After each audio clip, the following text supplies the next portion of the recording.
Alors, bonsoir tout le monde et bienvenue à ce tout nouveau webinaire présenté par AOR. On va parler ce soir de gestion naturopathique du syndrome post-COVID-19. Donc, il a évidemment été beaucoup question de COVID dans les webinaires des deux dernières années. Également, on a parlé de la post-pandémie pour tout ce qui était l'aspect un petit peu plus épuisement nerveux. Et maintenant, j'ai eu envie de vous partager mes recherches en termes de ce qu'on pouvait faire pour aider nos clients qui sont pris avec des symptômes suite au diagnostic de COVID. Il y a des gens qui ont été diagnostiqués officiellement, il y en a d'autres que non, mais on sait qu'il y a de 10 à 30% à peu près des gens qui conservent des symptômes suite à avoir eu le COVID. Et pour les gens qui ont été hospitalisés, c'est dans les 80%. Donc, c'est quand même une proportion de la population très importante et on a de très, très, très bons outils, comme d'habitude, en naturopathie pour les accompagner dans leur processus. Alors, c'est ce que j'avais envie de vous partager ce soir. C'est une présentation comme à l'habitude, qui est assez compacte. On a des gens de toutes sortes de niveaux, ce qui fait que je vais vulgariser et passer assez rapidement, mais pour les naturopathes aguerris, dont certains, dont j'ai vu les noms passer, vous allez retrouver évidemment toutes les références scientifiques et vous allez pouvoir aller un peu plus loin dans la recherche et dans l'application des produits dont on va parler ce soir. Alors, sans plus tarder, je vais me mettre en mode partage de l'écran et je vais me réduire en petite bulle et vous présenter la présentation. Et vous avez le document en PDF, comme d'habitude, encore une fois, qui est joint dans la section des documents. Vous pouvez poser des questions durant la présentation, soit en levant la petite main, soit en écrivant vos questions. Et je vais y revenir à la fin parce que je dois enlever ce panneau de devant mon écran, mais je vais y revenir sans faute à la fin. Je vais essayer de me tenir à 1h15 pour ne pas terminer trop tard pour vous, mais je vais rester en ligne à la fin pour ceux qui veulent rester pour les questions. Si jamais vous devez quitter, le webinaire de ce soir est évidemment enregistré, donc vous pourrez le rattraper au détour si vous ne pouvez pas rester jusqu'à la fin. Donc, il y a un petit panneau de contrôle sur votre droite. Vous pouvez le fermer si vous n'en avez pas besoin pour l'instant et le réouvrir si vous voulez poser des questions. Donc, encore une fois, ce soir, il est question de gestion naturopathique du syndrome post-COVID. Sophie, je sais que tu es en ligne. Si jamais il y a quelque chose au niveau du son, de l'image qui ne passe pas ou que le document est absent, s'il vous plaît, m'envoyer un petit message.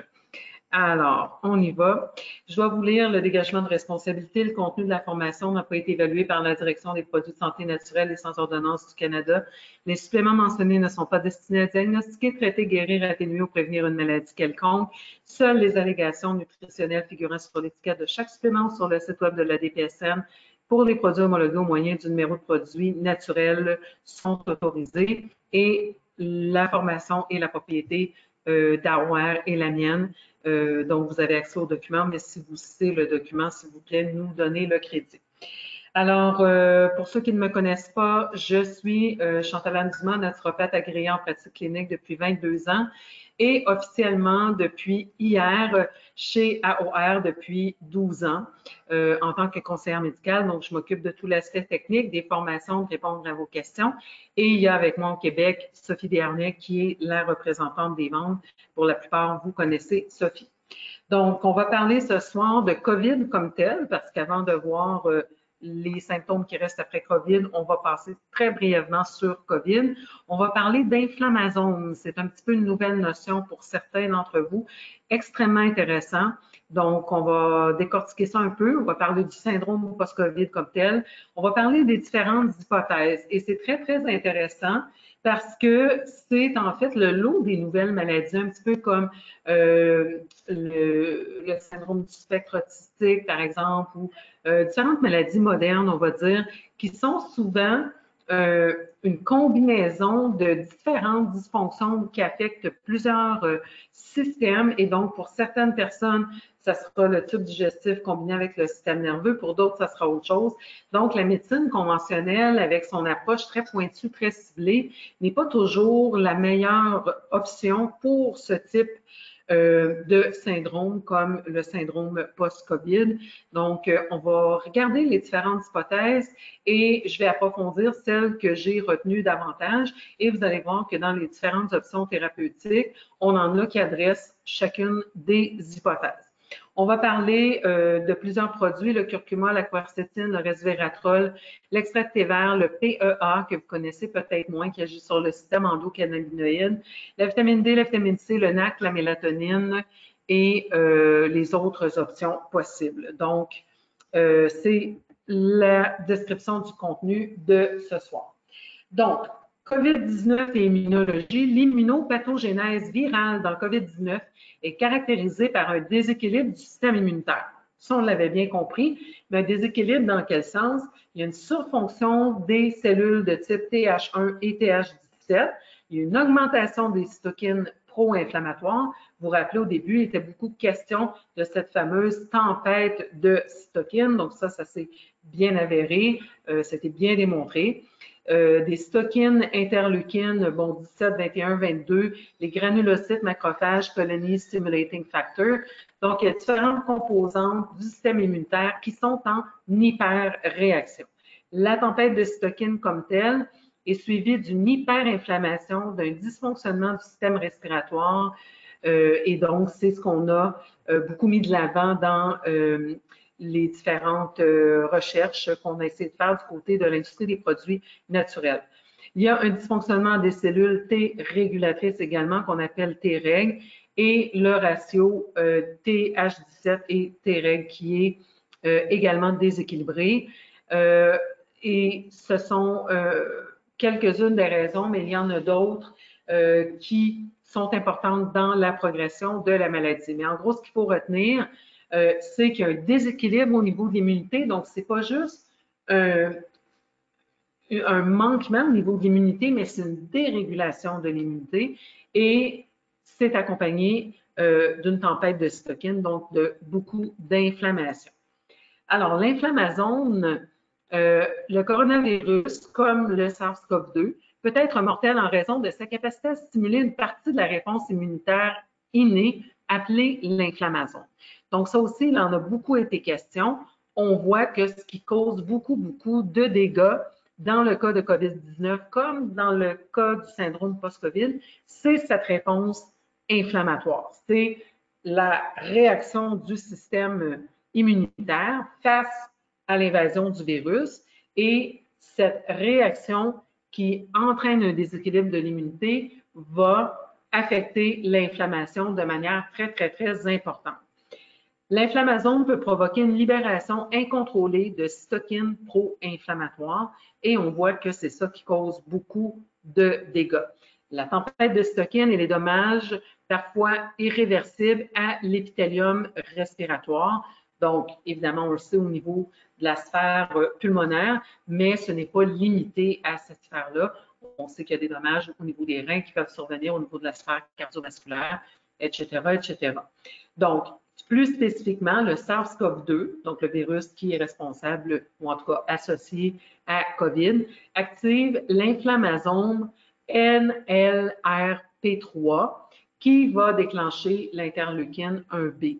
Donc ça, c'est important. Pourquoi? Parce qu'on va voir qu'il y a des études qui ont été faites au niveau des substances comme le curcuma, par exemple, qui vont agir très spécifiquement au niveau de cette inflammasome NLRP3. Donc, c'est très pointu. On est vraiment à la fine pointe de la science et je suis extrêmement reconnaissante de vivre à une époque où on a la chance de pouvoir discuter de choses aussi avancées d'un point de vue scientifique par rapport à nos fameux produits naturels d'usage traditionnel dans la plupart des cas. Donc, l'interleukine 1B est l'une des principales cytokines pro-inflammatoires qui régule un large éventail de réponses immunitaires et participe également à plusieurs processus physiologiques. Donc, toutes les substances qui vont venir moduler l'inflammasome NLRP3 et l'interleukine 1B vont nous être utiles et c'est ce qu'on va aller voir. Alors ici, comme je vous disais, je ne vais pas rentrer trop dans le détail parce qu'on pourrait facilement passer une journée sur le contenu de ce webinaire que j'ai eu beaucoup de plaisir à préparer pour vous. Donc, je ne vais pas aller vous expliquer chacune des composantes, mais vous avez le lien si vous voulez aller retourner dans l'étude et voir l'explication plus avancée. Mais donc, qu'est-ce que l'inflammasome? C'est des complexes multiprotéiques qui interviennent dans la réponse pro-inflammatoire. C'est ça vraiment qu'on doit retenir. Du système immunitaire inné aux stimuli externes par l'intermédiaire de l'interleukine 1B et de l'interleukine 18. La réponse pro-inflammatoire excessive est un événement physiopathologique majeur dans plusieurs maladies auto-immunes, métaboliques et neurodégénératives. Donc, c'est pour ça que des gens qui étaient déjà affectés par des maladies auto-immunes ou neurodégénératives avaient des réactions d'autant plus exacerbées lorsqu'ils étaient affectés par COVID. Donc, les complications de COVID-19, on le sait, c'est avant tout une maladie virale respiratoire qui est causée par le virus SARS-CoV-2. Maintenant considérée comme une maladie systémique. Pourquoi? Parce que justement, cette inflammasome, cette tempête de cytokines ne se limite pas à la zone respiratoire. Il y a des manifestations cliniques à large spectre qui vont impliquer plusieurs organes. D'où l'intérêt vraiment pour nous, les naturopathes, d'avoir des outils, des plantes notamment, qui vont agir aussi à large spectre. Et la plus importante à ce niveau-là, vous allez la découvrir dans quelques minutes. Donc, les complications immédiates sont bien définies. Elles sont associées souvent à une augmentation de la mortalité. Par contre, les complications à long terme, qui sont celles qu'on est en train de découvrir, parce que, évidemment, depuis 2 ans, des gens ont été infectés par la COVID-19, et elles, si elles ne sont pas mortelles, elles augmentent par contre de manière quand même assez importante la morbidité. La réplication du virus cesse normalement 4 semaines après l'infection initiale.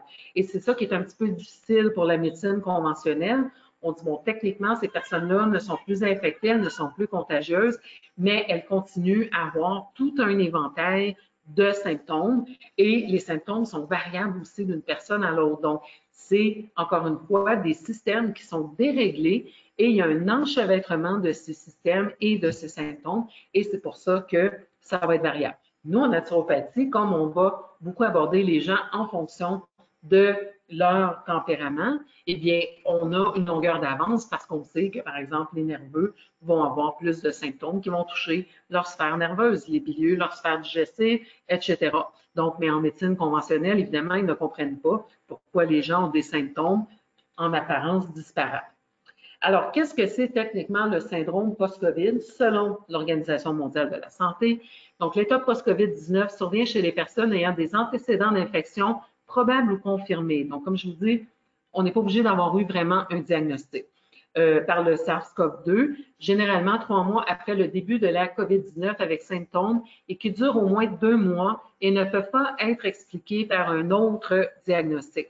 C'est vraiment comme ça les syndromes d'une manière générale qu'on pense par exemple au syndrome de fatigue chronique ou de fibromyalgie. C'est des maladies, entre guillemets, d'exclusion. On regroupe un ensemble de symptômes, puis on dit, bon, ça pourrait avoir l'air de telle affaire, mais quand on fait des tests en médecine conventionnelle, on n'arrive pas à trouver un autre diagnostic. On se dit, bon, la personne a eu COVID, elle se ramasse avec ses symptômes. C'est le syndrome post-COVID. Donc, les symptômes courants comprennent entre autres la fatigue, l'essoufflement, le dysfonctionnement cognitif. Il y en a, c'est beaucoup la sphère cognitive qui va être affectée et ont généralement un impact sur le fonctionnement quotidien. Donc, pour qu'on parle vraiment d'un syndrome, les gens doivent avoir une interférence avec leurs activités quotidiennes. Ils peuvent apparaître après le rétablissement d'un épisode aigu de COVID ou persister après la maladie initiale. Donc, il y a des gens qui sont en apparente rémission et tout d'un coup, les symptômes vont se mettre à apparaître et il y en a d'autres que c'est juste que les symptômes ne partent jamais. Dans les deux cas, on va parler de syndrome post-COVID. Ils peuvent aussi fluctuer ou rejeter au fil du temps, donc c'est assez complexe. Il y a toute une théorie que je n'ai pas abordée dans cette présentation-ci parce que je veux faire une présentation juste là-dessus. C'est toute la question du virome. Donc, on sait aujourd'hui qu'on a de 4 à 6 de notre ADN qui est d'origine virale. Et il y a tout un courant de pensée qui veut que lorsqu'on a un nouveau virus, il y a une réactivation, non seulement de certains virus, mais possiblement de certaines pathologies, certains microbes qu'on aurait dans notre organisme. Donc, c'est ça, je veux vraiment faire des recherches plus approfondies et vous en parler dans une autre présentation. Et donc, c'est pour ça que c'est compliqué d'un point de vue de la médecine conventionnelle. Nous, on a cet avantage qu'on travaille encore une fois avec des substances, des molécules de plantes qui sont extrêmement complexes et à large spectre. Donc, si c'est un symptôme X, Y ou Z, ça ne nous dérange pas parce qu'on a des outils qui vont adresser différents symptômes. Donc, c'est vraiment extraordinaire. Alors, quelle est l'incidence? Comme je vous le mentionnais, du syndrome post-COVID, on parle de 10 à 35 des gens donc, qui auraient eu COVID et ça peut atteindre 85 des patients qui ont été hospitalisés. Il faut comprendre que s'ils ont été hospitalisés, il y a eu probablement des traitements agressifs. Vous allez voir qu'on va parler de stress oxydant. Donc, on sait que quand les gens prennent beaucoup de médicaments, ils ont peut-être pris là, des thérapies multiples. C'était probablement des gens qui étaient aussi déjà médicamentés, puisqu'on sait que les décès, par exemple, de COVID, c'est 97 de gens qui avaient des comorbidités. Donc, on peut penser que les gens qui ont été hospitalisés aussi prennent beaucoup de médicaments. Et chez les personnes polymédicamentées, il y a souvent un épuisement des réserves de glutation. Donc, moi, je pense que c'est une des raisons pourquoi le taux est tellement élevé chez les patients hospitalisés. Donc, au niveau des symptômes, là, il y en a une bonne centaine. Je vous ai mis ceux qui étaient le plus répertoriés. Donc, on parle de fatigue, ça revient très souvent, 17 à 72 dyspnée résiduelle, donc de la difficulté à respirer, 10 à 40 problèmes mentaux, 26 douleur thoracique, 22 dysfonctionnement olfactif et gustatif. Il y a quand même 11 des gens qui gardent ce problème. Et vous savez, très souvent, on rétablit ça tout simplement en donnant des suppléments de zinc. On sait que le zinc est utilisé par le système immunitaire, donc c'est très logique qu'on ait avec COVID un dysfonctionnement à ce niveau-là. Les symptômes selon le CDC, comme je disais, peuvent varier d'une personne à l'autre et peuvent inclure, vous pourrez aller les voir, ça ressemble un peu à ce qu'on a dit, et ça peut s'apparenter à un paquet d'autres pathologies. C'est pour ça qu'encore une fois, c'est un diagnostic différentiel. On doit vraiment éliminer les autres possibilités pour conclure aux symptômes post-COVID. Alors, je vais vous parler maintenant brièvement des différentes théories, tout simplement pour pouvoir faire sens des produits, des suppléments que je vais vous proposer, mais encore une fois, on ne va pas s'attarder très longtemps là-dessus. Donc, la première théorie, c'est qu'il s'agit d'une réponse auto-immune avec une inflammation généralisée. Pourquoi auto-immune? Eh bien, on sait que lorsque le système immunitaire subit une attaque, que ce soit par gluten, par exemple, ou un virus, et qu'on est en présence, par exemple, d'une porosité intestinale, d'un dysfonctionnement immunitaire, on peut évoluer vers la maladie auto-immune, encore une fois, en fonction de nos prédispositions. Alors, cette théorie propose une incapacité du système immunitaire à se réinitialiser. Donc, une fois qu'il a été déclenché, il n'arrive pas à faire le bouton reset. Il continue après le stade hyperactif de l'infection initiale. En plus de l'inflammation systémique, la COVID-19 peut créer une réponse auto-immune continue qui attaque le corps. D'où la réticence de beaucoup de personnes avec la question de l'injection. Parce que, vous savez, si on est déjà prédisposé à avoir des maladies auto-immunes, déjà d'avoir eu la maladie et en plus de se faire injecter, ça peut vraiment nous faire passer de l'autre côté.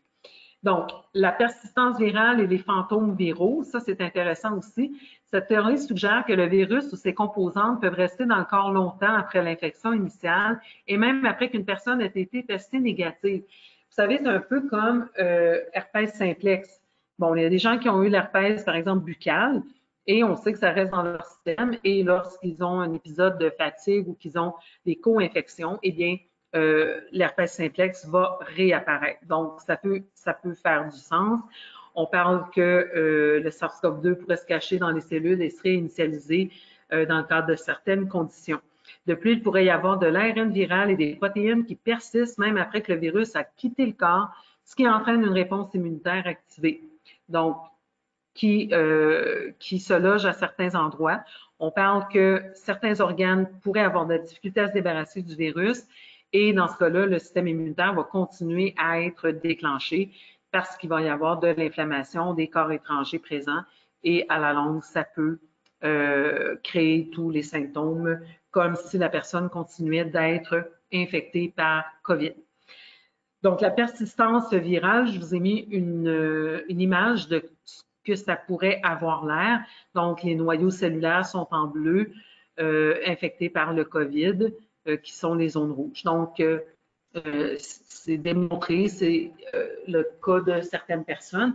Et encore une fois, toutes ces théories ne sont pas mutuellement exclusives, c'est-à-dire que chez certaines personnes, ça va être plusieurs de ces situations qui vont cohabiter ou qui vont alterner. Il peut s'agir d'altérations mitochondriales et une réponse au danger cellulaire. Évidemment, lorsqu'il y a des virus, lorsqu'il y a une production accrue de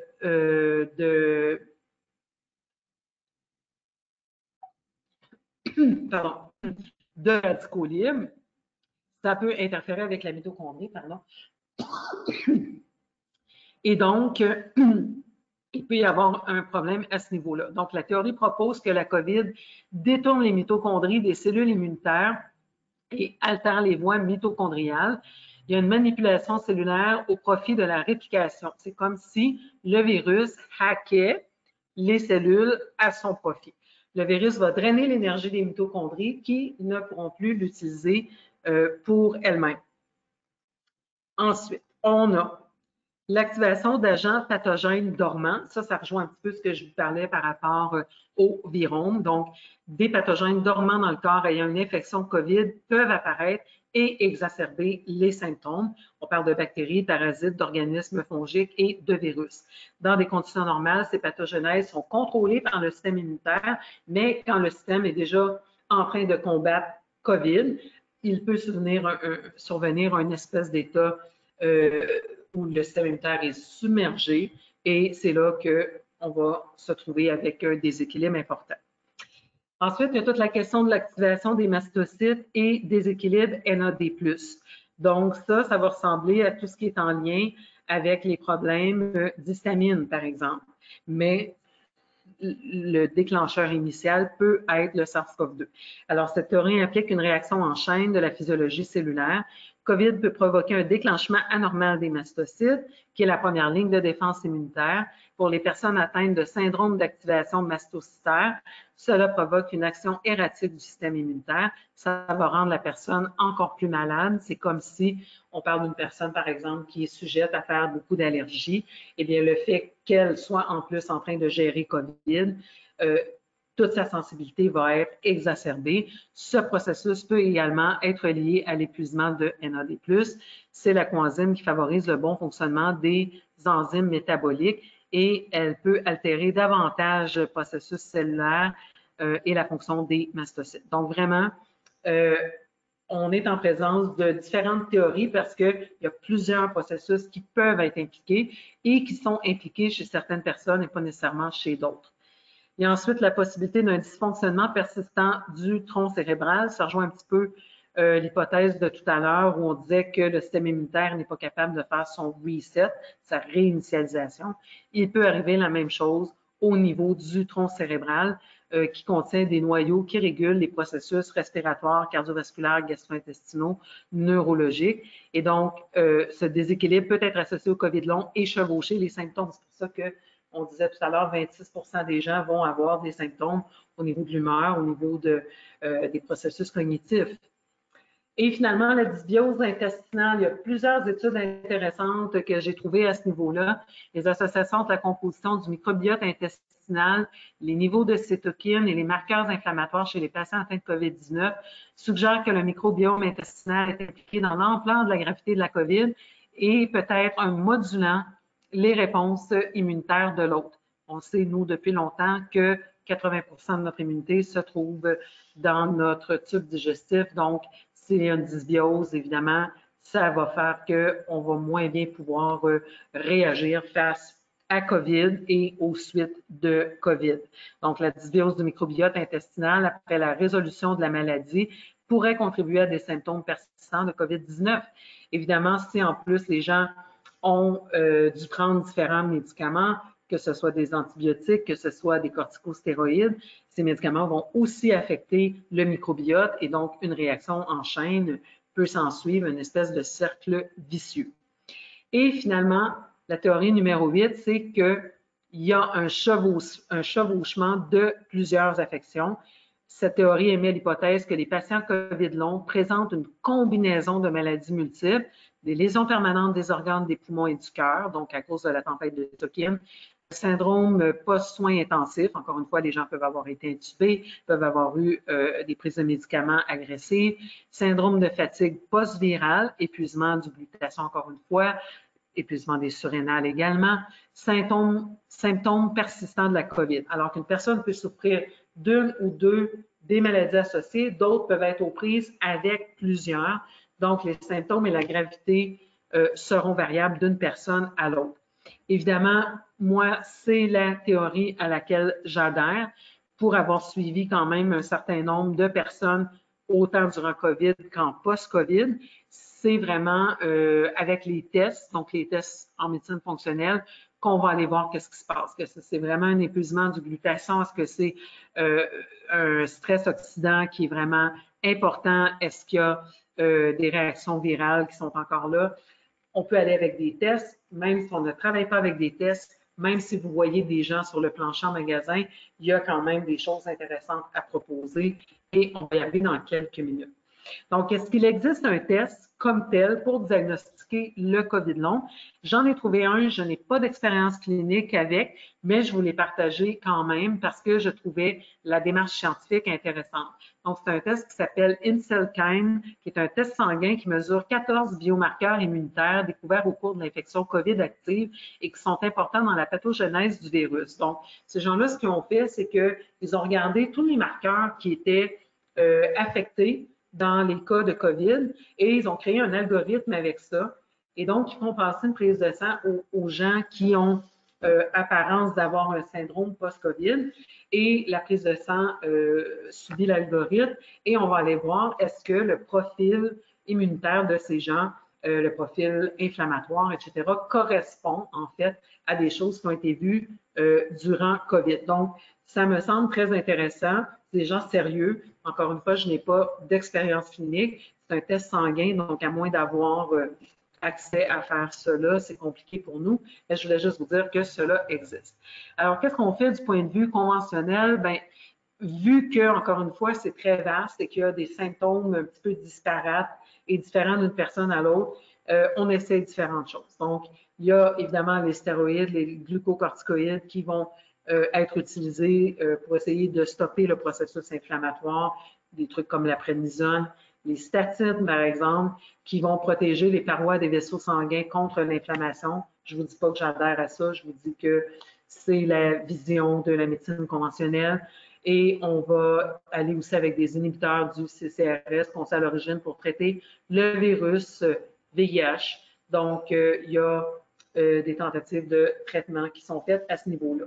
À mon avis, ça échoue parce qu'encore une fois, on est en présence, selon moi, de plusieurs processus pathologiques et dans ce cas-ci, on essaie d'y aller avec des flèches très pointues alors qu'on a un ensemble de déséquilibres qui sont présents. Alors, qu'est-ce que je vais vous proposer de mon côté? C'est différentes interventions. Évidemment, vous allez y aller d'après les tests que vous allez faire si vous en faites, d'après vos outils naturopathiques qui vous permettent d'évaluer la situation. Et s'il ne semble pas, par exemple, d'avoir de problèmes microbiens ou virales, bien, vous n'aurez pas besoin d'utiliser des substances antimicrobiennes ou antivirales. C'est pour ça que je ne peux pas vous donner une espèce de protocole type parce que ça va être vraiment selon la personne qui est devant vous, un petit peu comme dans les cas d'autisme, un petit peu comme dans des cas de burn-out ou de fibromyalgie. Les gens n'ont pas tous les mêmes symptômes, donc on ne peut pas vous dire exactement quel produit utiliser. Mais je peux vous dire, écoutez, c'est de l'inflammation ou des déséquilibre auto-immun, voici ce qu'on va faire. Donc, on va adresser l'inflammation et le déséquilibre auto-immun parce que ça, c'est la constante, non seulement dans les cas de COVID, mais dans les cas post-COVID aussi. Donc, c'est la première chose qui va permettre au corps de mieux répondre au traitement et diminuer le risque de rechute. Tant qu'il y a de l'inflammation, évidemment, c'est une priorité pour le corps, donc c'est très difficile d'aller rééquilibrer les autres systèmes. Alors, il faut nécessairement adresser l'inflammation et tenter de rééquilibrer le système immunitaire. Vous allez me dire, si un virus est présent, on ne pourra pas équilibrer l'immunité, c'est vrai, mais on peut au moins donner les substances dont on sait que le système immunitaire a besoin, 5, vitamine D, vitamine C, etc. Donc, on fait ça pendant qu'on va aller adresser l'aspect viral, par exemple. On va optimiser le fonctionnement de la cellule. Vous avez vu qu'il a été question des mastocytes, donc libération d'histamine, dysfonctionnement mitochondrial. Encore une fois, on va supporter ça parce que ça va influencer la production d'énergie et le métabolisme de la santé immunitaire. Vous avez vu que dans les symptômes, la fatigue en est une qui est presque toujours présente. J'ai eu moi-même COVID en début d'année et c'était incroyable le niveau de fatigue que j'avais. Et c'est assez cocasse parce que je vais vous dire, lorsque je vais aller vous parler des suppléments, évidemment, comme je suis en République dominicaine depuis le 29 novembre, j'avais emmené beaucoup de remèdes. J'avais une valise pleine de suppléments, mais j'avais emmené pour pallier à peu près à toutes les situations, ce qui fait que je n'avais pas des grandes quantités de chacun des produits et donc éventuellement j'ai manqué de produits, j'ai dû me rabattre sur un produit en particulier et c'était par chance pour moi le bon produit. Donc, voilà, on va aller travailler à ce niveau-là. Antimicrobiens et antiviraux, parce qu'évidemment, si ça reste là, on va toujours être en présence d'inflammation, de dysfonctionnement immunitaire. Là, vous allez me dire, si c'est absorbé au niveau de l'ADN, comment on va faire pour déloger ça? On pourrait y aller avec l'homéopathie. Je pourrais peut-être vous faire une autre présentation là-dessus. Évidemment pas pour avoir, mais il y a des moyens avec l'homéopathie d'aller travailler à un niveau plus profond au niveau de la cellule. Évidemment, ce qui est intégré à notre ADN, c'est intégré à notre ADN, mais on peut faire une guérison qui est assez profonde au niveau cellulaire. On va s'occuper de santé gastro-intestinale. Là, je les ai mis en ordre, mais ce n'est pas nécessairement en ordre d'importance. La santé gastro-intestinale, c'est sine qua non. Il faut absolument supporter le microbiote quand on parle de syndrome post-COVID. Et des suppléments nutritionnels ciblés. Si, par exemple, on a des symptômes qui touchent plus le système nerveux, le brouillard mental et tout, ben, on va aller donner des suppléments qui vont adresser ces aspects-là cognitifs, énergétiques, immunitaires. Donc, c'est vraiment une approche à large spectre qu'on va devoir favoriser parce qu'on est en présence d'une affection multifactorielle. Donc, un médecin de qui je me suis inspirée nous dit cette réponse complexe et multifactorielle nécessite une approche thérapeutique globale, permettant l'intégration et le raffinement des réponses thérapeutiques d'un seul composé ayant plusieurs potentiels d'action. C'est sûr parce qu'encore une fois, plus que ça va toucher différents symptômes, plus que différents métabolismes à l'œuvre, mécanismes aussi à l'œuvre, comme l'inflammation, comme le dérèglement immunitaire, etc.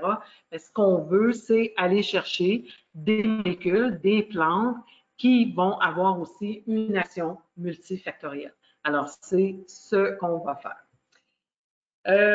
Donc, on a parlé d'inhiber la protéase COVID-19.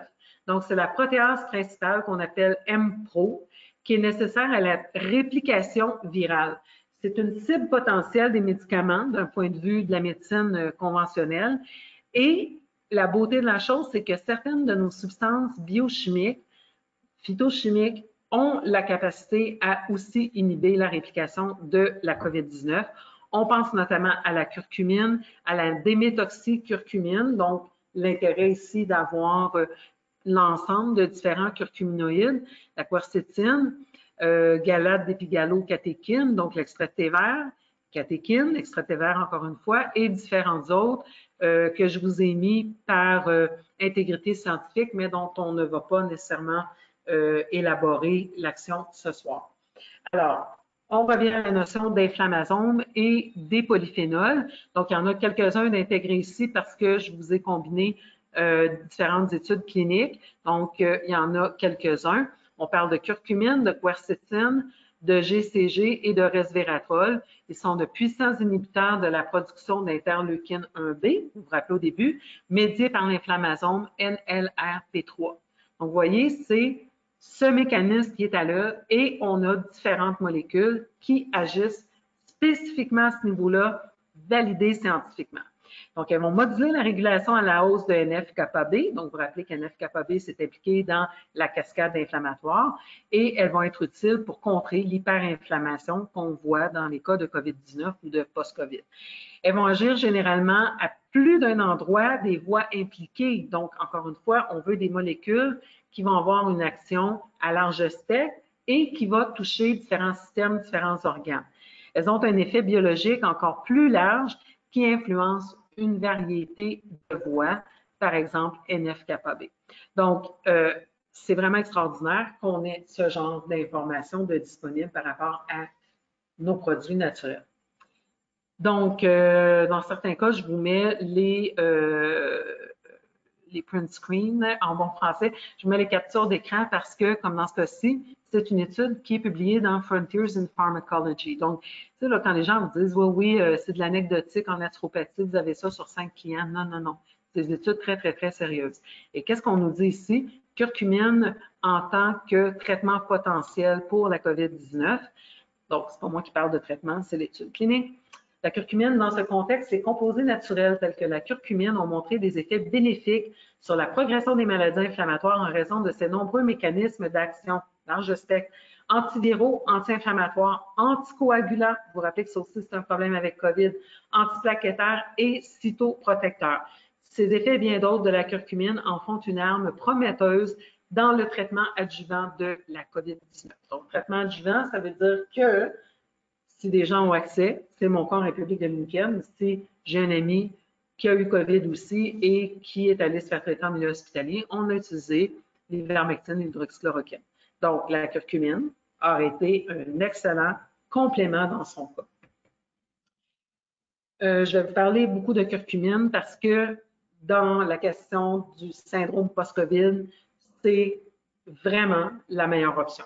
Il y en a d'autres, on va les voir, mais la curcumine, c'est celle dont vous ne pouvez pas vous passer. Et la chance que j'avais, c'est que c'est le produit que j'avais en plus grande quantité avec moi. Et donc, j'en prenais vraiment des quantités importantes.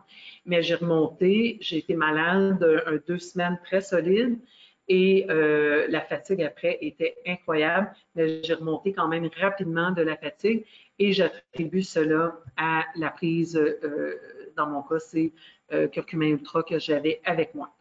Donc, curcumine, immunité et inflammation, une diminution significative du nombre de cellules TH17. Vous vous rappelez, on a un déséquilibre TH17, une régulation négative des facteurs liés aux cellules TH17, une diminution des niveaux de cytokines liés aux cellules TH17, les interleukines, ont été observées chez les patients COVID-19 légers et sévères traités par nanocurcumine par rapport au groupe placebo, donc une curcumine réduite à la taille de la nanoparticule, comme c'est le cas de notre Longvida qu'on trouve dans le curcumin actif, entre autres. Tous les produits qui contiennent Longvida chez nous sont des nanoparticules.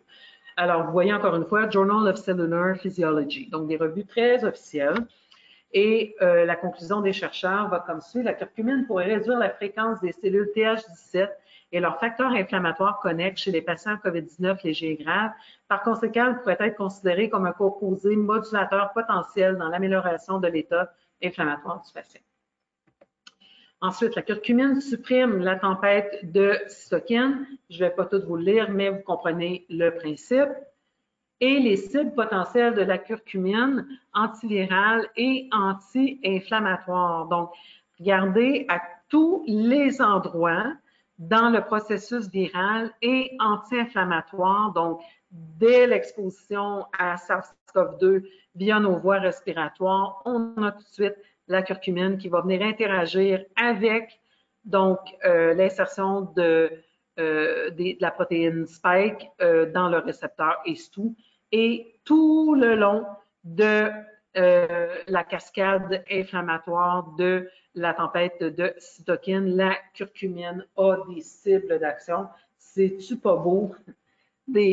Moi, je tripe là, quand je trouve des tableaux comme ça, bien référencés scientifiquement, quand les gens vont dire où est-ce que ça marche vraiment, écoutez, vous l'avez là, plus clair que ça, on ne peut pas l'avoir. Donc, c'est vraiment extraordinaire.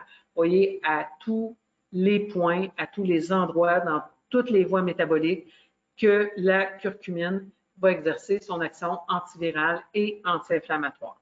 Et rappelez-vous, on a dit que la beauté de la curcumine, c'est qu'elle agit à large spectre. Donc, ça ne sera pas limité à ça. Elle est aussi antivirale.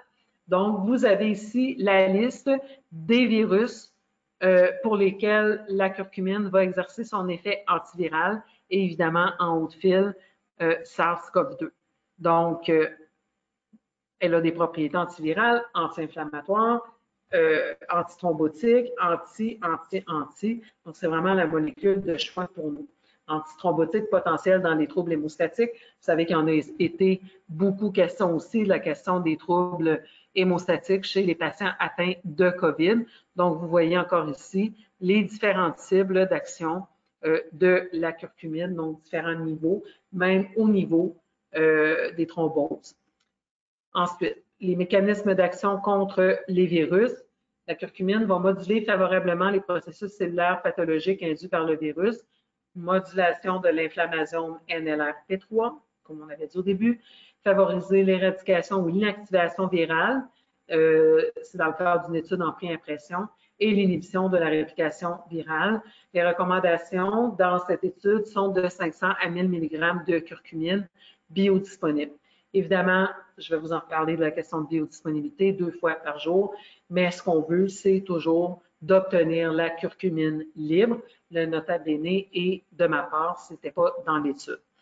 La curcumine protège contre les dommages cellulaires aux poumons et au cœur, donc un effet cytoprotecteur.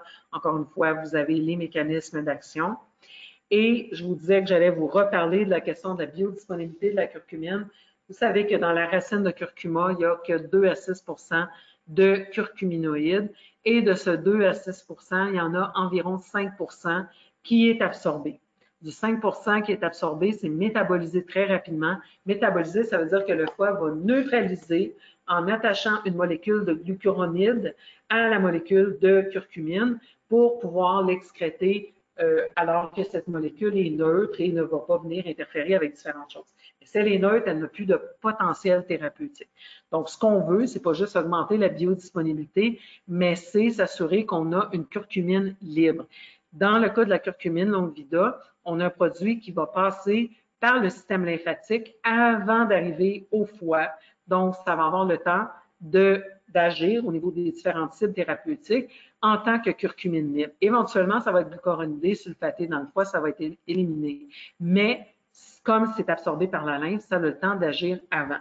Dans le cas du curcumin ultra, c'est l'association avec les fibres de fenugrec qui vont permettre par un autre moyen, c'est-à-dire de passer camouflé dans le foie pour ne pas être neutralisé immédiatement. Et ensuite, ça va adhérer le long de la paroi digestive et relâcher les molécules comme un processus de libération graduelle. Donc, on doit contourner les mécanismes de neutralisation du corps, mais le but est toujours de garder la curcumine libre, c'est-à-dire qu'elle ne soit pas combinée avec un glucuronide du foie qui sert à le neutraliser. Donc, tout ce qui nous intéresse, parce qu'il y a énormément d'études qui démontrent que la curcumine glucuronidée n'a presque pas d'effet thérapeutique, on doit viser la curcumine libre. J'ai écrit dernièrement un article qui venait vraiment expliquer en détail et commenter un article qui avait été publié dans Pure Santé. Mon article est en pré-impression, il n'est pas encore passé chez les graphistes d'Aware. On va voir si on pourrait quand même vous le faire parvenir parce que je vais beaucoup plus loin dans cette explication. On a aussi un vidéo que j'ai fait. Vous retrouvez toutes les vidéos que j'ai fait sur notre chaîne AOR Health, chaîne YouTube, dans la section vidéo. Donc, il y en a un au complet sur la curcumine, donc je ne vais pas, encore une fois, m'attarder trop longtemps ce soir, mais simplement vous assurer que si vous voulez avoir un impact, non seulement au niveau de COVID, mais de COVID long et de tout ce qu'on connaît comme bienfait au curcuma, bien, il faut utiliser un produit qui fonctionne, et ce qui fonctionne, c'est la curcumine libre. Donc, le premier, c'est le curcumin actif, c'est la première génération de produits de cette nature.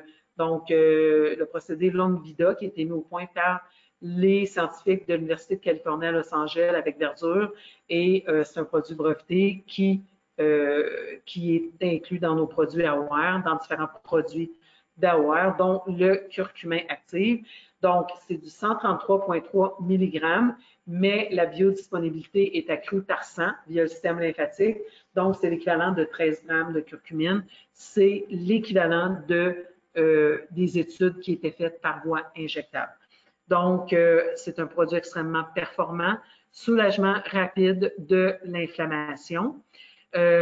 Ce produit est recommandé à raison de 1 à 2 VG-capsules par jour. Je vous rappelle que chez AOR, on vous donne les doses optimales. Vous voyez un produit de 60 VG-capsules, ça veut dire qu'on vous en recommande 2 par jour. Donc ça, c'est pertinent parce qu'on va y aller soit avec le curcumin active ou le curcumin ultra. Ici, je vous parle un peu plus longuement de la technologie Solid Lipid Curcumin Particle que je vous explique en détail dans mon article. Mais tout simplement, c'est ce que je vous disais, c'est que ça va passer à travers le système lymphatique. La deuxième génération de produits qui fournissent de la curcumine libre, c'est le curcumin ultra. Ici, on a le turmassin qui est un ensemble de curcuminoïdes. Donc, c'est intéressant parce que là, on n'a plus juste la curcumine, on a les autres curcuminoïdes qui ont aussi un impact thérapeutique, moins étudié que la curcumine, mais quand même intéressant. Et c'est combiné avec le curcufène, qui ressemble à ça ici, qui est comme un mélange de fibres de fenugrec. Et donc, les particules de turmassin sont autour. Il y a la fibre au milieu et le curcufène en dedans. Donc, c'est vraiment une combinaison de 2 produits brevetés qui vont permettre de passer dans le foie indétecté, d'agir très rapidement. Moi, je le prends, ce produit, à l'intérieur de 20 minutes, je sens l'impact au niveau de l'inflammation ou de la douleur. Et la beauté du produit, c'est qu'à cause des fibres de fenugrec, il va y avoir un effet de libération graduelle qui dure jusqu'à 24 heures. Évidemment, si vous le prenez pour contrôler la douleur, il va y avoir encore, parce que les études cliniques le démontrent, il va y avoir encore de la curcumine et d'autres curcuminoïdes dans le sang jusqu'à 24 heures de temps, mais ça se peut qu'il n'y en ait plus suffisamment en fonction de l'intensité de la douleur pour contrôler votre douleur. Par contre, dans ce cas-ci, on parle de COVID long, on le prend pour l'effet anti-inflammatoire, l'effet antithrombotique et tout ça, et donc normalement à une capsule par jour, une VG-capsule, c'est pas la VG dans ce cas-ci, capsule par jour, ça fait le travail. Donc, si vous vous demandez encore une fois lequel prendre entre les deux, la différence, c'est que celui-ci, c'est 2 procédés brevetés, il agit plus rapidement, il agit jusqu'à 24 heures. L'autre produit, le curcumin active, est plus appuyé scientifiquement parce qu'on l'a depuis plus longtemps. Et il est vraiment démontré qu'il traverse la barrière hémato-encéphalique. Donc, si vous traitez Alzheimer ou des symptômes neurocognitifs, vous êtes mieux avec le curcumin active. Pour les autres cas, vous êtes mieux avec le curcumin ultra. Et dans les 2 cas, vous pourriez donner un ou l'autre. C'est juste que j'essaie de vous donner des petits points qui pourraient faire que vous allez choisir un produit plutôt qu'un autre. Un autre point important, c'est que le curcumin ultra est dans une capsule qui contient de la gélatine. Donc, pour les végétariens, les végétaliens, il faudrait aller vers le curcumin actif.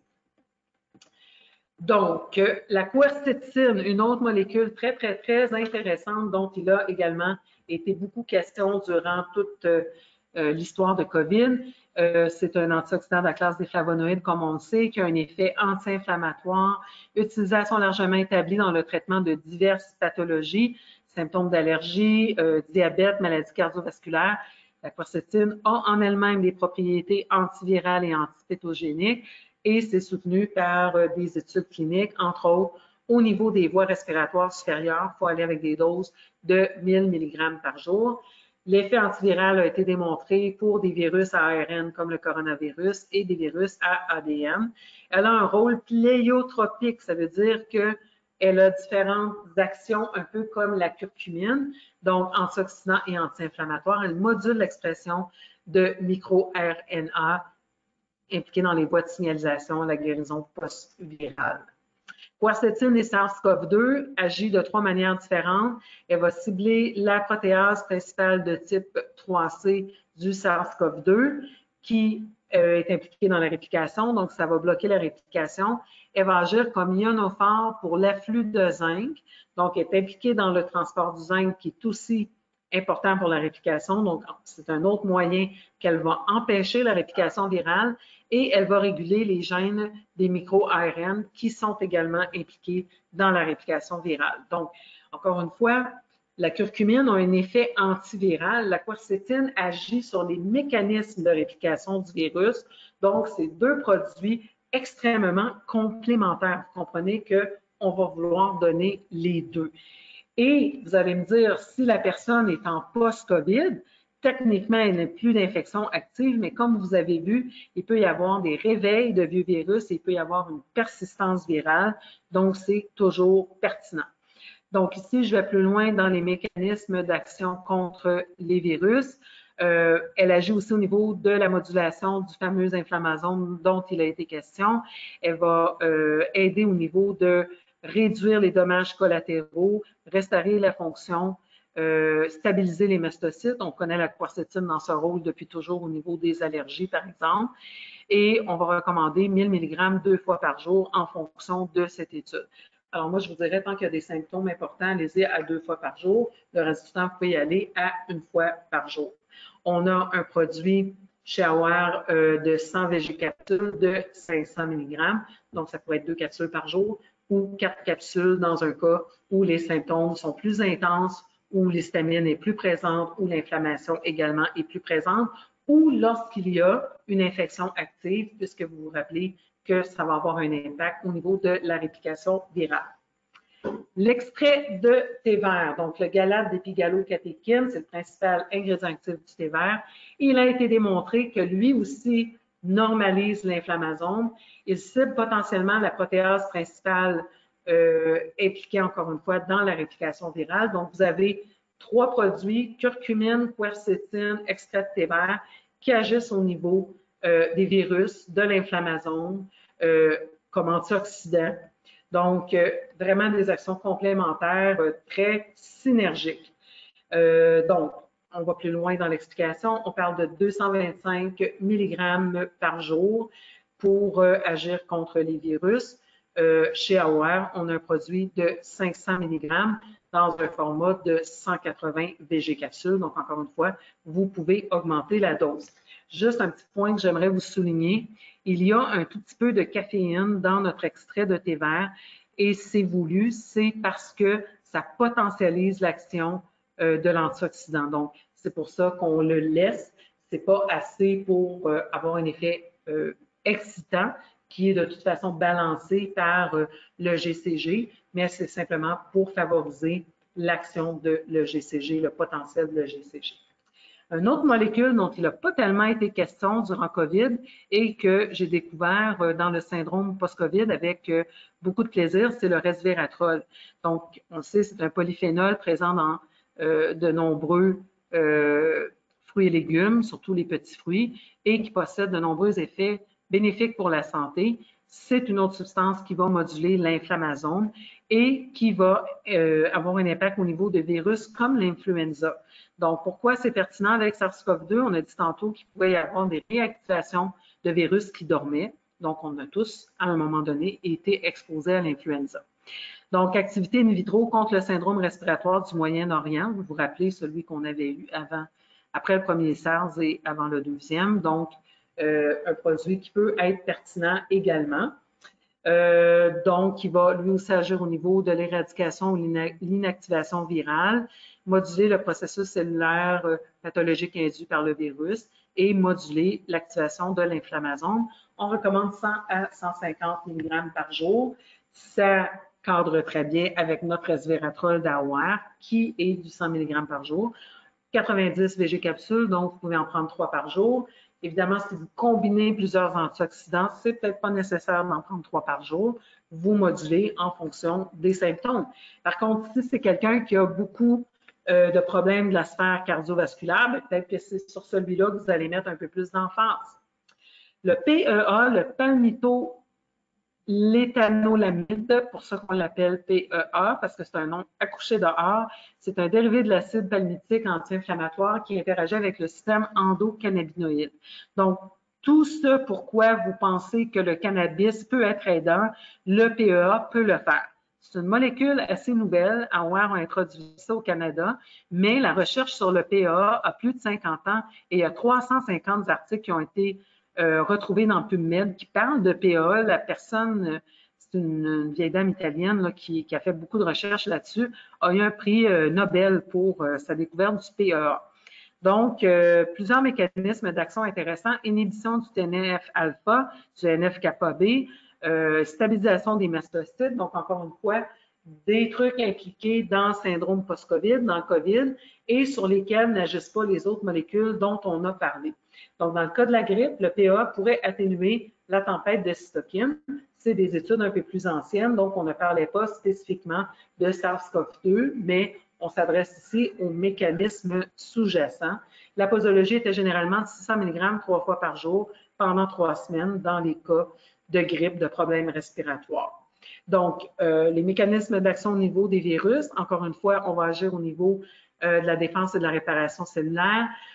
Ça va normaliser les processus pathologiques. Dans le cas des virus, on parle de 300 mg 2 fois par jour en prévention et 600 mg 3 fois par jour durant l'infection active.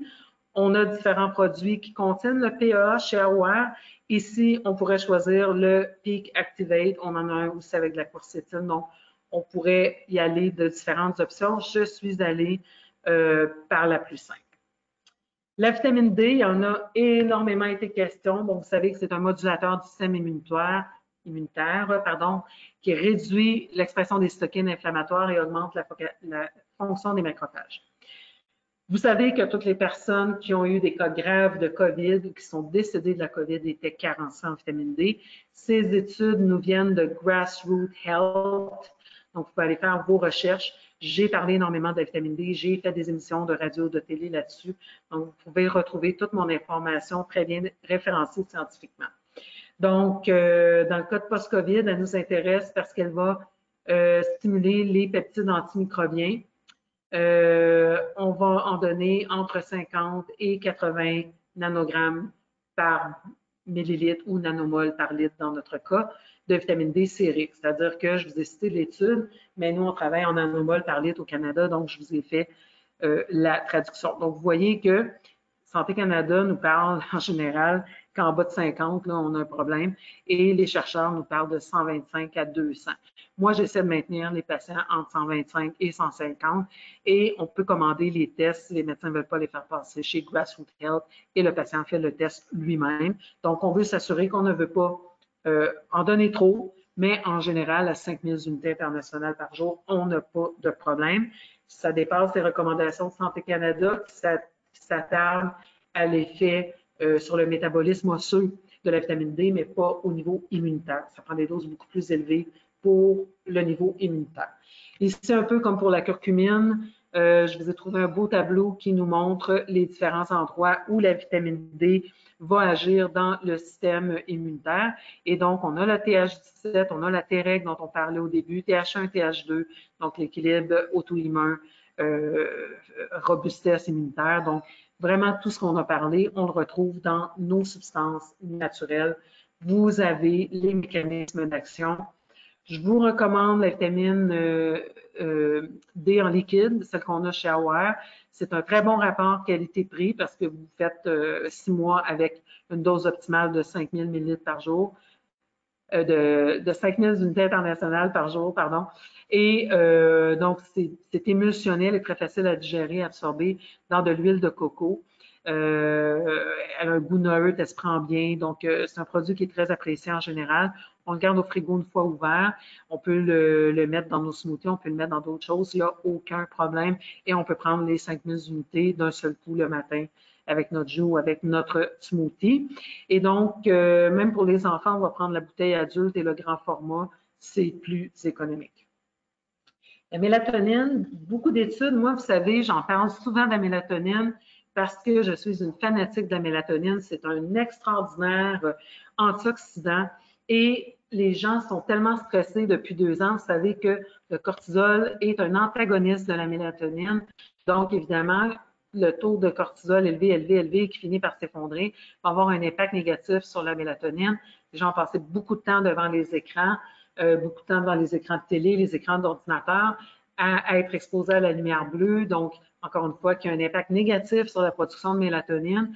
Alors, pour tout l'aspect immunitaire aussi de la mélatonine, de son aspect anti-inflammatoire, elle va être intéressante dans les cas de COVID et de syndrome post-COVID. On a 2 articles qui nous montrent son impact et son effet au niveau de l'inflammasome NLRP3, dont on parle depuis le début, a aussi été validé scientifiquement. On parle de 5 à 20 mg par jour. Moi, plus la personne a un taux de cortisol élevé, validé, mettons, par un test de salive ou par mon évaluation clinique, plus je vais donner des doses élevées de mélatonine, quitte à la réduire avec le temps. Les gens ont peur de la mélatonine parce qu'on dit que c'est une hormone. C'est tellement appuyé par les études qu'il ne faut pas avoir trop peur. Il faut donner des doses qui vont faire le travail. Maintenant, c'est sûr que la première semaine, il y a un effet régulateur de la mélatonine. Souvent, les gens vont avoir un sommeil perturbé, ils vont avoir des cauchemars. C'est comme si le cerveau peut enfin dormir, tomber en sommeil profond. Et donc, normalement, ça se régule entre 5 et 7 jours. Donc, ça peut être une bonne idée d'aviser les gens pour pas qu'ils aient peur et qu'ils arrêtent de la prendre. On a la mélatonine dual cap chez nous qui est très intéressante parce que c'est deux mécanismes imbriqués ensemble qui vont fournir de la mélatonine rapidement et ensuite, c'est comme si ça va être une libération graduelle. Et donc, au lieu de se réveiller à 5 heures d'avoir pris votre mélatonine ou à 3 heures d'avoir pris votre mélatonine, vous allez vous rendre plus loin durant la nuit. La vitamine C, on en a parlé de long en large au niveau de l'immunité. Beaucoup d'études qui ont été faites aussi durant COVID. Plusieurs étaient faites par injection. Mais évidemment, même si on les prend par si on les prend par voie orale, on peut aller chercher des doses de 20 grammes et de 30 grammes par jour. Évidemment, vous expliquez à vos patients, vous informez sur comment le faire. J'en ai parlé dans plusieurs de mes formations. Dans mon académie, Maurice Nicole en parle aussi. Donc, vous pouvez trouver l'information en ligne sur comment aller avec des doses graduelles pour pouvoir tolérer des doses très élevées de vitamine C dans des cas, par exemple, comme COVID ou du syndrome post-COVID. Alors, on voit ici que dans les études, on parle de 6 à 24 grammes par jour. 6 grammes, c'est quand même facile à consommer, c'est 6 fois 1000 mg. On avait une diminution de la mortalité, diminution des soins intensifs, des séjours à l'hôpital et des temps de ventilation mécanique pour les infections respiratoires graves. Donc, avec la simple vitamine C. Imaginez maintenant si vous combinez ça avec la vitamine D, avec le zinc, avec les plantes dont on a parlé. Alors, vous voyez ici que il y a un effet important au niveau du microbiote, donc un lien entre le syndrome métabolique, le microbiote et la vitamine C. Vous savez que les gens qui souffrent de syndrome métabolique sont durement touchés par COVID. Et donc, on voit ici que la vitamine C va avoir un effet donc de neutraliser les toxines qui sont libérées via la porosité intestinale et donc réduire toute la charge métabolique, l'inflammation, etc. Donc, la vitamine C chez Aware, elle n'est pas faite à partir de maïs, donc il n'y a pas de risque d'allergie pour les gens aussi qui préfèrent éviter le maïs. Sans capsule, on l'a aussi en format de 300. Le format de 300 est particulièrement économique, donc ça peut être une bonne option. Et c'est vraiment de l'acide ascorbique parce que c'est l'acide ascorbique qui est utilisé dans les études cliniques. Le zinc, considéré comme le traitement de soutien potentiel contre l'infection à COVID-19 en raison de ses effets anti-inflammatoires, antioxydants et antiviraux directs. Donc, c'est vraiment une substance qui va moduler la réplication cellulaire et empêcher vraiment l'attachement du SARS-CoV-2 aux cellules. Donc, il agit de différentes façons. Chez Aware, on a le zinc copper balance parce que il faut que les doses de zinc et de cuivre soient équilibrées. On a 15 mg de zinc et 2 mg de cuivre. C'est vrai que le cuivre est plus présent dans les différentes composantes environnementales, mais par contre, il y a des études qui ont quand même démontré que dès qu'on supplémente en zinc, il peut y avoir un effet de déloger le cuivre et donc qu'il faut, dans tous les cas, donner des ratios équilibrés, donc de 7 pour 1, donc 15 pour 2. Important pour l'immunité, aussi pour la peau, pour la prostate, tout ce qui est immunité à son sens le plus large va bénéficier de l'apport en zinc. Encore faut-il qu'il soit équilibré avec le cuivre. NAC et immunité, je vous en ai parlé aussi quand on a parlé de COVID comme tel. Il y a un effet antiviral direct et vous voyez donc au niveau de la réplication cellulaire, des mutations virales, stimulation du NF-kappa-B, donc l'inflammation anti-inflammatoire, antipyrétique, donc ça va empêcher la fièvre. Et c'est épuisé par le stress oxydant et l'infection, comme je vous disais, et a un rôle très important au niveau de supporter la production de glutation. Donc, vous pourriez donner la glutamine, qui serait un autre produit. Comme je vous dis, j'aurais pu vous faire une belle formation d'une journée au complet là-dessus. Je pourrais le faire s'il y a une demande. Donc, la glutamine, le NAC, et vous allez supporter la production endogène de glutation, parce que vous savez que la plupart des glutations oraux ne sont pas très bien absorbées. Donc, c'est une bonne façon, surtout pour les gens qui ont été polymédicamentés, qui ont été internés à l'hôpital, vous êtes à peu près sûr que le taux de glutation est épuisé. On le vérifie entre autres avec le test des acides organiques, mais en prévention, s'il y a des problèmes de congestion pulmonaire et tout ça, vous pouvez y aller avec le NAC. Donc, un produit de 120 VG capsules de 500 mg. Santé Canada nous dit de vous dire une VG capsule par jour, mais vous comprenez bien que s'il y en a 120 dans notre produit et que c'est un produit pour un mois, vous allez aller avec 4 capsules par jour. Probiotiques et immunité, donc au niveau de nos bifidobactérium et de nos lactobacillus, il y a un effet direct antiviral. Ça va aider à réduire les infections des voies respiratoires, l'incidence et la durée des infections.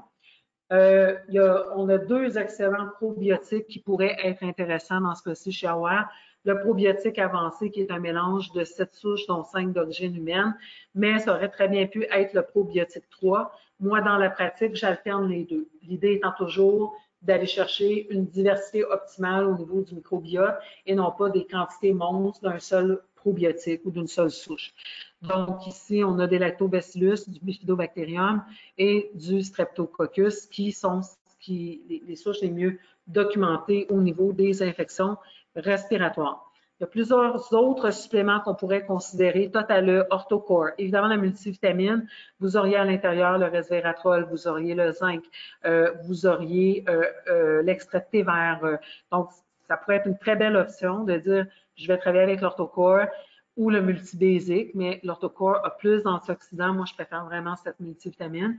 Et le combiner avec le curcuma et avec la quercétine, par exemple. Vous iriez chercher une action à très, très, très large spectre. Vitamine A toute seule, sélénium, dont CMET, la glutamine, comme je vous ai dit, la HCC. Vraiment, si l'immunité par terre, vous avez besoin d'un soutien immunitaire. La HCC est un produit qui revient assez cher là, parce que une bouteille vous donne pour 20 jours au dosage optimal. Donc, mais c'est un produit qui vaut la peine de faire comme des cures, entre guillemets, quand l'immunité ne veut pas remonter. Colostrum est intéressant, andrographis, feuille d'olivier, basilic sacré, orthoadapt. Si les surrénales sont à terre, orthoadapt va vous aider aussi à remonter. S'il y a beaucoup d'inflammation, vous savez que, étant donné qu'il va y avoir plus de cortisol de produit et d'essayer de contrôler l'inflammation, les surrénales peuvent être épuisées. Advance Whey pour supporter la production de glutation, mais aussi parce que la lactoferrine va avoir un effet antiviral direct. J'ai écrit des articles là-dessus, vous pouvez les trouver sur mon blog. Allez voir l'explication, c'est très intéressant. En fait, le fer est utilisé par les virus pour se répliquer, les virus et tous les pathogènes, et la lactoferrine va le séquestrer et empêcher la réplication. Donc, c'est très intéressant. Synergie magnésium serait intéressant, Advance B complexe, etc., etc. Évidemment,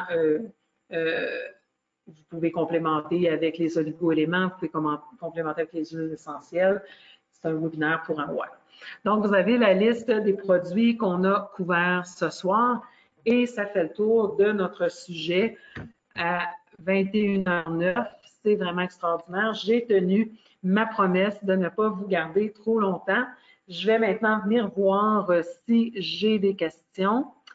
Laissez-moi voir ici. On avait quand même un très bel auditoire ce soir. Merci vraiment d'être là en passant. Je vais vous remercier à la fin, là, mais je viens de voir la quantité de personnes qui étaient présentes. Ça me fait vraiment chaud au cœur. Je suis très, très contente. Donc, laissez-moi voir. Je vais voir aussi si j'ouvre peut-être vos micros aux personnes qui auraient des questions pour que je puisse entendre vos questions. Bon, il semble que je n'ai pas de questions.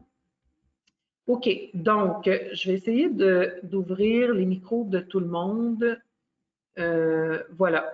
De mon côté, ça serait comme ouvert, mais il faudrait de votre côté ouvrir votre micro si vous voulez intervenir, ou sinon, simplement lever la main. Ah, je viens de voir une petite question. C'est Yara. Yara, je vais aller lire ta question. C'est juste un beau bonsoir. Parfait. Yara, je vais ouvrir votre micro si vous avez une question à poser ou une intervention. C'est de votre côté que c'est fermé, laissez-moi voir. Donc, vous allez ouvrir le petit panneau de contrôle et vous pouvez ouvrir votre micro. De mon côté, il est ouvert. Si vous voulez intervenir, simplement cliquez sur votre micro ou complémenter votre question. Moi, ici, j'ai juste un petit bonsoir. Donc, c'était Yara. Est-ce que j'ai d'autres points d'interrogation? J'ai une petite main. Diane d'Avril. Diane, je vais venir ouvrir ton micro. Même principe. Oui, est-ce que tu m'entends? Oui, je vous entends. C'est Diane? Oui, oui, allô? Bonsoir, ça va bien? Oui, toi? Super. Je voulais savoir par rapport au thé vert, j'ai déjà entendu que ça peut être difficile sur le foie en grosse quantité. C'est pas vrai, ça? Ben, c'est un antioxydant, donc en fait, il va venir vraiment protéger le foie. Ouais. Euh, Tout est relatif, là. C'est sûr que si on a quelqu'un qui a un foie vraiment, vraiment, vraiment abîmé, là, je parle de des gens médicamentés, tout ça, il va falloir y aller de manière raisonnable, mais dans toutes les études, là, c'est des doses équivalentes à 2, 3 capsules de notre extrait de thé vert. Donc, il n'y a jamais eu de problèmes réels qui ont été répertoriés. C'est toujours des histoires extrapolées des études cliniques sur des rats faits à 1000 ou à 2000 fois les doses, mais dans la vraie vie, on n'a jamais eu de problème. J'avais lu quelque chose sur le thé matcha à un moment donné, là, c'est en anglais, là, je peux te l'envoyer ce que j'ai. Oui. Oui, mais ça, c'est une autre chose. C'est-à-dire que là, on ne parle plus juste de l'extrait de GCG. C'est que nous, c'est vraiment les principes actifs du thé vert qui sont isolés. Mais c'est sûr que dans les thés qui sont importés, il y a souvent des métaux lourds présents, dont le plomb. Donc ça, oui, ça peut être un problème, surtout quand les produits sont importés en vrac et tout ça, parce que ça vient souvent de la Chine, ça échappe au contrôle de qualité, de l'Inde aussi. Donc là, on parle du thé comme tel. Mais nous, c'est vraiment un extrait du thé. Donc, c'est extrait en laboratoire. Vous comprenez bien qu'en laboratoire, tout est testé. Il n'y a pas de métaux lourds de présent ni quoi que ce soit. Donc, peut-être que c'était sur le thé entier aussi ce que tu avais lu. Mais moi, j'avais lu carrément aussi à cause de la concentration de GCG qui avait cette espèce d'histoire par rapport au foie. Je l'ai lu dernièrement aussi sur le curcuma. Il y a même une étude clinique qui a validé, mais vraiment, ça a été démontré que ce n'est pas le cas. Donc, en général, vous savez, c'est soit qu'on a extrapolé des résultats d'études chez les animaux à des doses qu'on ne pourrait jamais tolérer chez l'humain, ou encore, c'est des produits qui ont été adultérés d'une façon ou d'une autre. Parce que les contrôles de qualité au Canada sont quand même très serrés, puis chez Aware, on est une coche, et même 3 coches, je dirais, au-dessus des critères de Santé Canada. On est très, très, très sérieux sur les critères de qualité chez nous. On est reconnu dans l'industrie comme étant des gens on niaise pas avec la POC, comme on dit en bon québécois, mais il y a des produits qui viennent d'ailleurs, qui ont des critères de qualité moins serrés et des trucs qui peuvent échapper. Donc, c'est souvent sur des produits adultérés. Je remarque que souvent, quand il y a des problèmes ou des cas de personnes qui vont finir à l'hôpital, ça arrive par exemple avec des produits amaigrissants, c'est souvent du côté des États-Unis. Vous savez que les États-Unis, nous, on a la catégorie des produits naturels de santé qui n'existent pas aux États-Unis. Donc, comme les suppléments ne sont pas considérés comme des médicaments, ils ne sont pas, comme chez nous, considérés par le département des produits de santé naturels. Donc, les critères sont beaucoup plus laxes. Et donc, en général, quand surviennent les problèmes, ils surviennent de ce côté-là, puis c'est sur des produits en entier puis en vrac, pas sur des produits bien contrôlés. Là. OK. Ben, c'est parfait. Un gros merci. Ça me fait plaisir. Ça me rassure aussi. Est-ce que j'ai d'autres questions? Laissez-moi voir si j'ai des petites mains levées. Oui, non, c'est la même. Alors, ça peut être la petite main, ça peut être un point d'interrogation. Si vous me le mettez, je vais venir ouvrir votre micro. Si vous préférez pas parler, vous pouvez aussi écrire la question, il n'y a pas de problème.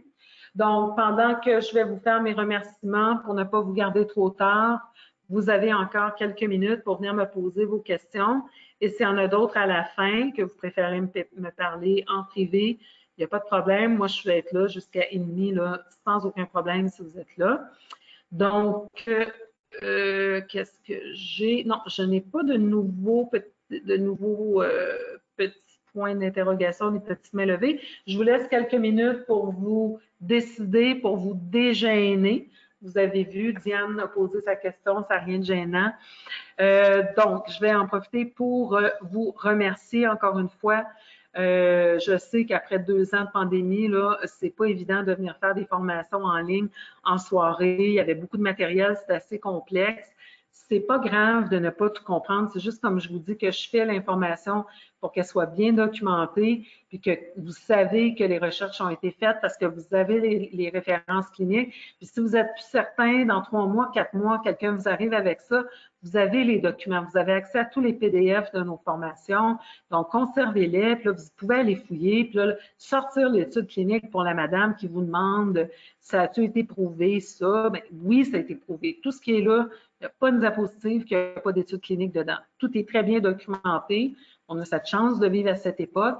Donc, c'est pour ça que le sujet est assez complexe et aussi parce qu'on ne parle pas juste d'inflammation, on ne parle pas juste de système digestif, on parle vraiment de plusieurs systèmes. Mais ce qu'on doit retenir, c'est qu'on va aller avec des molécules à large spectre, dont la plus importante est la curcumine. Après ça, on a vu quoi? La quercétine, l'extrait de thé vert, le resveratrol. C'est vraiment les principaux. Après ça, on va s'assurer que nos cellules et notre système immunitaire ont les nutriments dont ils ont besoin. Vitamine D, vitamine C, zinc, ça va être notre base. Et on va mettre des bonnes bactéries, donc on veut supporter le microbiote. On va y aller en alternance, des probiotiques d'origine humaine qui vont vraiment s'implanter, soit probiotiques avancés, soit probiotiques 3, on les donne en alternance. Et au besoin, la personne a le surrénal à terre, vous supportez le surrénal. Vous pensez qu'il y a un problème avec la glutation, vous rajoutez le Advanced Whey ou la glutamine avec le NAC. Donc, vous allez moduler selon les symptômes en vous rappelant que, OK, cette personne-là, elle tombe plus dans l'inflammation, bien, vous pouvez travailler avec 2 produits inflammatoires, anti-inflammatoires. La curcumine, le Boswellia, par exemple. Le Boswellia a plein de belles études au niveau de tout ce qui est tube digestif. Donc, quelqu'un qui vous arrive avec des symptômes au niveau du tube digestif, il y en a beaucoup dans le syndrome post-COVID, bien, allez-y avec curcuma, puis Boswellia, puis probiotiques. Donc, vous allez moduler les recommandations en fonction du tableau clinique qui va se présenter devant vous. Bien, vous avez un éventail de molécules. Vous avez toute une belle boîte à outils naturopathiques, de molécules que vous pouvez utiliser et qui vont de toute façon aider parce qu'elles vont moduler l'inflammation qui est la base du problème avec COVID puis avec syndrome post-COVID, qui vont limiter la réplication virale. Donc, s'il y a une réactivation de virus, quoi que ce soit, ça va travailler à ce niveau-là. Et des substances qui vont supporter votre immunité à son sens le plus large. Donc, merci beaucoup, Chantal-Anne, très intéressant. Merci, Annie. Plaisir de jaser, Annie. Ça fait un petit bout qu'on n'avait pas échangé. Merci beaucoup, Chantal-Anne. C'est Arévic, oui, merci Arévic. Merci d'être là aussi. Donc, super. Écoutez, je sais que j'ai été un petit peu moins présente. Je vois plein de noms, là. J'aurais envie de vous saluer tout le monde. Lucette qui est là, plein de gens qu'on aime et qu'on ne voit pas souvent. Isabelle Pender, bon, vous êtes plusieurs étant donné. Véronique, merci, merci à vous. Donc, j'étais un peu moins présente parce que depuis mon installation en République dominicaine, il m'est arrivé toutes sortes d'aventures. Et donc, déjà, juste à fournir le matériel écrit, les recherches et tout ça chez Aware, ça prenait pas mal de temps. Donc, j'étais moins visible aussi chez les médias sociaux. Mais depuis cette semaine, là, ça bouge beaucoup, beaucoup du côté des médias sociaux avec les autres influenceurs également. Donc, je vous invite à aller voir sur ma page Facebook professionnelle, Chantal-Anne Dumas, naturopathe. et à consulter aussi tous nos outils chez Aware. On a énormément de formations qui sont archivées autant sur la chaîne YouTube qu'en documents, à peu près tous les sujets auxquels vous pouvez penser. Imaginez, en 12 ans que je suis chez Aware, j'ai eu le temps de faire beaucoup de formations, donc on en a vraiment plusieurs sur une variété de sujets. Puis je vous invite aussi, merci Lucette à toi aussi, je vous invite aussi, si vous avez des thématiques qui vous interpellent, on n'a pas vraiment fait de webinaire sur les maladies auto-immunes, on n'en a pas vraiment fait sur le diabète, gestion du sucre, déclin cognitif. Tu sais, il y a beaucoup de sujets qu'on pourrait aborder. On en fait moins qu'avant parce que, comme tout le monde, on a moins de budget. Puis je m'occupe aussi des formations du côté anglophone, donc on en fait un peu moins au Québec que quand on avait l'académie. Mais si vous faites des demandes spécifiques, on va les transmettre au département de marketing et à la direction et on va vous accommoder au niveau de vos besoins. J'ai demandé à Sophie aussi, là, étant donné qu'il y a un allègement des mesures, de consulter les gens en magasin et de voir s'il y a des moments, si vous avez envie qu'on se fasse des petits déjeuners ou des lunchs ensemble, évidemment à distance, mais dans un format un peu moins formel, pas avec une présentation PowerPoint nécessairement, mais juste pour échanger sur différents produits que vous avez dans votre magasin. Ça peut être des petits trucs pour vous aider à les vendre. Ça peut être comment ils se comparent par rapport aux produits d'une autre gamme, par exemple, ou des cas cliniques que vous voulez me partager. J'aimerais ça. Évidemment, je ne peux pas y aller physiquement en ce moment. Je ne sais pas si je serai de retour au Canada, dépendamment des règlements pour les vols. Mais ça va me faire plaisir de le faire à distance. Puis, c'est plus intéressant pour moi parce que les formations de type webinaire, vous me voyez, mais moi, je ne vous vois pas. Donc, on peut s'ouvrir une formation où je vous vois, puis on échange ensemble. Donc, je ne veux même pas dire une formation, c'est plus une rencontre. Genre Zoom, puis on fait des déjeuners ou des lunchs si vous n'avez pas envie de faire ça en soirée. Mais moi, je suis ouverte, ça peut même être le week-end si ça vous tente, on se fait ça un samedi matin. Donc, dites-le à Sophie. C'est Sophie qui gère les inscriptions, ces choses-là. Dites-le à Sophie, ça va me faire plaisir. Puis merci encore une fois d'avoir été là en grand nombre. Je sais qu'il fait très froid au Québec puis que c'est pas le fun, mais je suis contente de voir que vous avez encore un intérêt, surtout un sujet qui est relié avec COVID, mais c'est important. C'est important qu'on soit outillés. On a la chance d'avoir des super bons produits et de très belles études cliniques qui viennent appuyer l'utilisation de nos produits. Et la médecine conventionnelle n'a rien à proposer aux personnes qui ont des symptômes ou des syndromes post-COVID. Puis nous autres, on a une super boîte à outils. Donc, c'est une belle opportunité, encore une fois, pour les naturopathes de briller. Et les gens, je pense, en ce moment, sont très ouverts à ça parce qu'ils voient des échecs du côté médical. Donc, profitez-en, écrivez des blogs, prenez mon information, vous avez juste à citer les sources, écrivez, publiez sur les médias sociaux. Il n'y a rien qui vous empêche de prendre une capture d'écran d'une diapositive et publiez-la sur vos médias sociaux avec un petit commentaire. Invitez les gens à consulter avec vous, mais c'est le temps où les naturopathes doivent prendre leur espace. Alors, merci encore une fois. Je vais voir les derniers petits commentaires. C'est quoi le site YouTube? Merci. Juste un petit instant, Yara. Le site YouTube, c'est AOR Health sur YouTube. Donc, vous allez dans la section vidéo, c'est là que vous allez pouvoir les voir. J'ai coupé quelqu'un qui faisait un petit commentaire. Est-ce qu'on peut reprendre? Il y avait quelqu'un qui avait ouvert le micro que j'ai. Moi encore, c'est Diane. Diane, vas-y, Diane, je t'écoute. Par rapport à la vitamine D, j'ai comme un petit peu mal parce que ça fait quelques fois que j'ai entendu que les gens qui ont un excès de vitamine D, tu sais, c'est-tu un mauvais métabolisme? Fait que là, je ne sais plus trop combien en donner, tu sais. Ben, le problème, c'est quoi un excès de vitamine D? C'est comme je vous dis, c'est que pour Santé Canada, tant qu'on n'est pas en bas de entre 25 et 50 nanomoles par litre, là, on est correct. Mais par rapport à tous les chercheurs, le niveau optimal, c'est entre 100 et 125. Puis là, vous avez vu que pour le syndrome post-COVID, on parle de 125 à 200. Donc, l'excès de vitamine D, il faut vraiment que ça ait été vérifié au niveau sanguin. Puis là, ben, si on a des médecins conventionnels, puis le client ou le patient est à 75 ou est à 80, ils vont lui dire, vous avez trop de vitamine D. Mais par rapport aux standards scientifiques des spécialistes, ils sont carencés. Donc, il faut déjà évaluer c'est quoi un excès. Parce que moi, Ça fait des années que je recommande du 5 000 à 10 000. Dans des cas de maladies auto-immunes, il m'est arrivé d'aller jusqu'à 50 000 unités internationales par jour. Et encore, je n'en ai pas vu de cas d'excès de vitamine D. Donc, à moins de quelqu'un qui a des reins complètement défaillants, qui est très, très, très malade, puis dans ce cas-là, évidemment, vous allez y aller avec des doses graduelles et tout ça. Si vous vous tenez à 5 000 unités par jour, vous n'aurez jamais d'excès de vitamine D. Super. Parfait. Mais merci. Bienvenue. Là, j'avais Véronique. Attendez, laissez-moi juste m'assurer que j'ai répondu à tout le monde. Question, Véronique. Est-ce que c'était une question ou c'était un petit commentaire? Laissez-moi voir.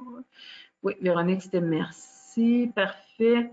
J'avais-tu d'autres choses? Petite main. Diane, on en a parlé, elle avait parfait. Bien, je pense que j'ai fait le tour. Donc, dans le but de ne pas vous garder trop longtemps, je vais faire le webinaire de ce soir, mais je vous invite à me communiquer vos questions en tout temps. C'est du naturopathe, non, excusez-moi, c'est du@aware.ca. L'autre, c'était mon autre adresse de naturopathe, mais dans les deux cas, ça sera à moi, mais idéalement pour les questions AWARE, c'est du@aware.ca et je vous réponds habituellement la journée même ou le lendemain. Et si vous entendez des trucs aussi, c'est toujours bon de me citer l'étude en question ou de me donner un petit peu plus d'informations. Comme ça, je peux vraiment aller voir toute l'information dont j'ai besoin pour vous répondre adéquatement. Le site YouTube, je vous en ai parlé, AOR Health. Voilà, donc merci encore une fois d'avoir été là. Prenez votre place, s'il vous plaît, s'il vous plaît, s'il vous plaît, comme naturopathe, c'est le temps de briller avec le syndrome post-COVID et aussi avec tous les troubles du système nerveux qui sont là. J'ai fait plein de webinaires, insomnie, système nerveux, stress. Allez voir ça si vous manquez d'inspiration pour des recommandations de naturopathie. Merci tout le monde et à la prochaine. Bye bye.